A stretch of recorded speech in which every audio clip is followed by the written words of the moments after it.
Hi, I'm Jordan Stone. Hi, I'm Jordan Stone with A Good Ride. And is it you or is it the board? I'm here to help. And today we're going to talk about one of my favorites, the Yes Rival. This is an aggressive park board that can easily transition into a mountain freestyle board.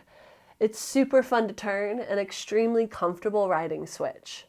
It does have some limitations on icier terrain and at faster speeds, and it's not really designed to be taken into deep powder conditions. I own this board. I've been riding it for over the last 2 years on a variety of conditions, from mid-season soft snow to late season slush, even summer conditions at Mount Hood. I've ridden with my Kinsley boots, which is a softer boot, and my stiffer Salomon Dialogue boots, both in a size 8, women's 8, men's size 7 on my Dialogue boots, and my Yes Condas in a size small, which are a stiffer binding, and my Union Trilogies in a size medium, which is slightly softer.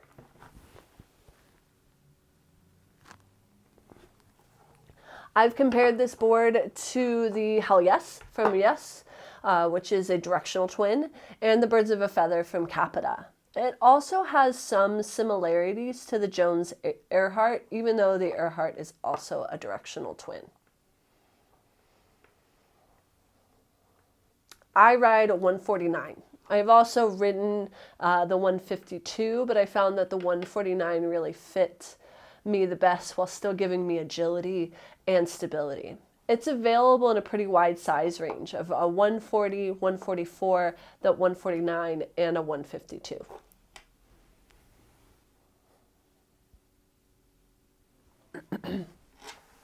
The Rival features a true twin freestyle shape. The stance is actually centered on the board and on side cut at a reference stance of 20.5. It has a relatively narrow waist width of 23.6, so be mindful of your foot size when you're sizing this board. Again, it's centered on the board, so even if you do set this all the way back at a reference stance of 20.5, you really only get 1 inch of extra nose. This is going to be more of a playful mountain freestyle board. It features a traditional camber, passy inserts. It feels pretty close to a full camber, but it does have this slight transition area in the tip and tail. Because the rider is centered on the board, it feels pretty comfortable loading and unloading a lift and traversing across flat areas. This board is capable of doing skid turns, but it really wants to go on edge and definitely requires some experience.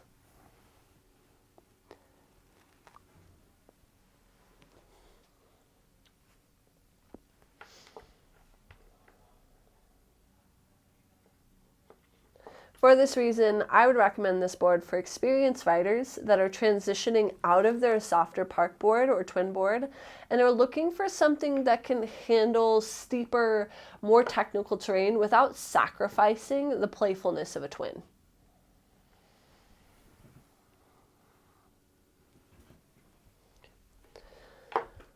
The Rival features an edge disruption called mid-bite between the feet and just under the inserts. This gives the rider exceptional edge control through the middle of a turn and allows you to lock in the turn as long as your weight stays centered.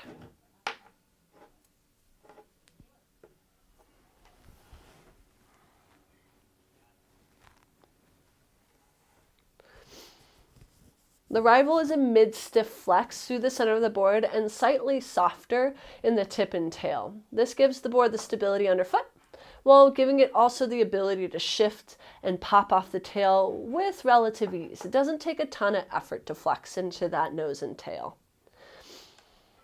Now, when you take this into more of a freestyle setting, it's really fun. I love riding the sports switch, and I'll often find myself kind of popping off the tail of the switch and back just because it's so easy and fun. I think I actually even have some footage of me just switching to toe side and riding the whole way toe side. So going toe side edge, switching toe side edge, switching toe side edge.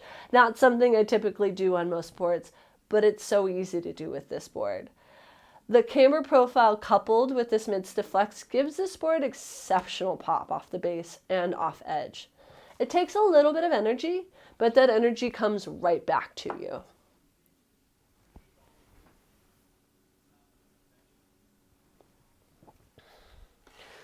The Rival's ability to transition from hard, uneven snow to soft, uneven snow is highly dependent on the depth of snow. It's best in that 2 to 5 inch range. This is that sweet spot. When the snow gets deeper, the board can actually feel divey and definitely requires the rider to lean back to prevent to going over. If you can stay in that sweet spot, this board handles hard and soft tracked out snow really well.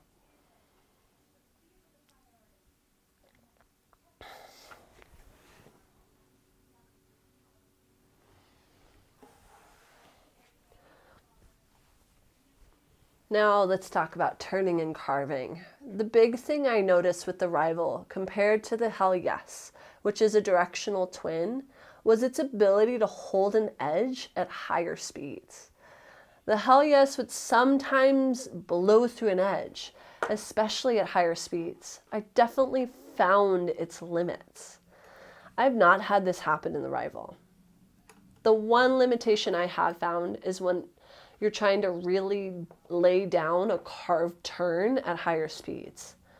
The Rival initiates a deep carve well, but occasionally when the board would fall out of the turn as it was transitioning toward the back foot. This leads me to think this is a centered board. It's designed to be weighted centered. And traditionally when I go into a carved turn, there's this transfer of energy from nose to tail. And I think that when I get back to that tail, it almost releases that camber profile.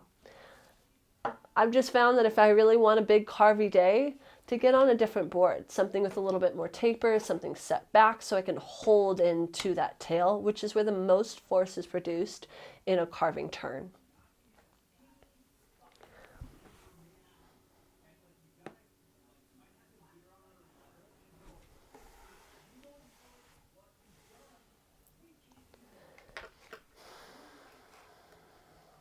The Rival has a centered base that is best when paired with frequent weather-specific wax.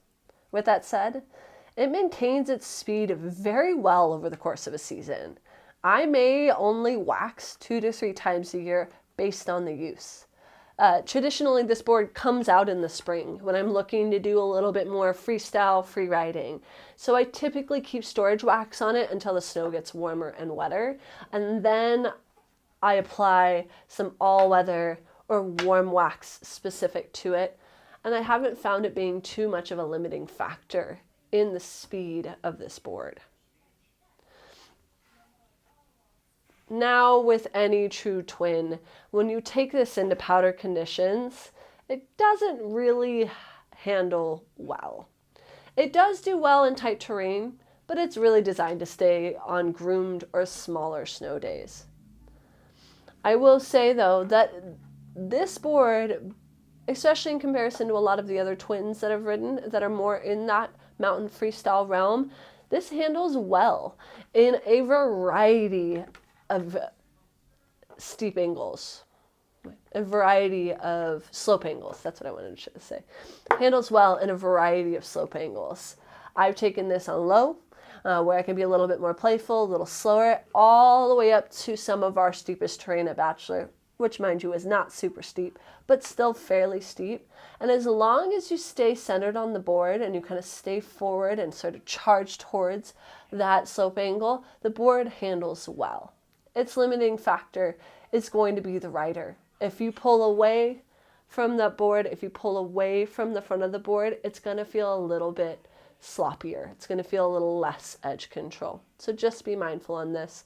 That sweet spot is low to moderate angle where you really want to have some speed and you want to go fast.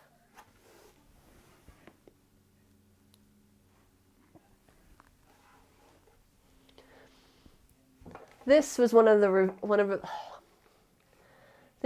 those reviews that is fairly easy for me to do.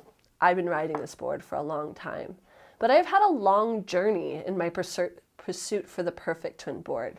I started on a soft K2 park board way back when, but I found that once I left the park, it didn't really ride the way I wanted. It didn't allow me to take this to an all mountain environment. I then purchased the Birds of a Feather from Capita, which was a perfect transition board.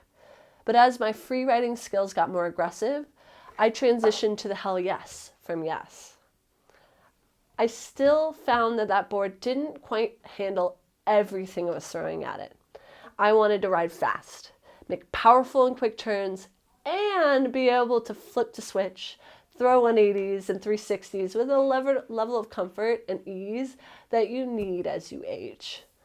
And I wanted to be able to go in the park setting if my confidence was up for that day.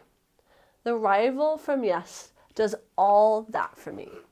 This board is for that experienced rider that wants to dabble in a little bit of this and a little bit of that and not have to compromise with a park-specific board.